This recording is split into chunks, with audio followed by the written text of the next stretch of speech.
As a mood match केटो rap हान्छु ल नराम्रो सुप्त निस्के म्याफ गर्नु ल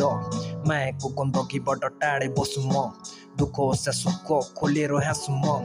आज भोलि मतलब लाग्दैन कुछ मेरो साथमा छ एक्लै आयो एक्लै लड्छु एक्लै सक्छु बाँच्न त छरिरहन्छु स्कन्द म छरिरहन्छु बाँच्न ओठमा मुस्कान भए पनि केटो किन उदास छ यो हो कलियुग यहाँ केटोको लागि युग साथी भएलाई पट्ट चुप हुने गर्छ मुजी जो हुँदैन आफ्नो त्यसको लागि किन रुने आफ्नो सपनाको कातिल मलाई बने हुन्छ खुनी कोही छैनन् आफ्नो सबै मुखले मात्र राम्रो के गर्न सके पनि अनि मात्र भन्छन् हाम्रो के गर्न नसकेमा यहाँ मान्छे हुँदैन रगतको नाता किन नहोस् आफ्नो भन्दैन राम्रो गरे राम्रो हुन्छ बसी राते भ्रममा मान्छे एउटै भए पनि फरक किन धर्म के हो र कर्म के साँचो हुन्छ मन्त्र फुलको बास्ना छरे पनि आउँछ कतिलाई गन्ध खोइ के हो यहाँ के कुरा चाहिँ सत्य जोसँग पैसा छ त्यो नै सबको पछि भेडा जन्तुहरू अनि नेताहरूले टक्ने जात धर्म भन्दै अझै कति रगत बग्ने।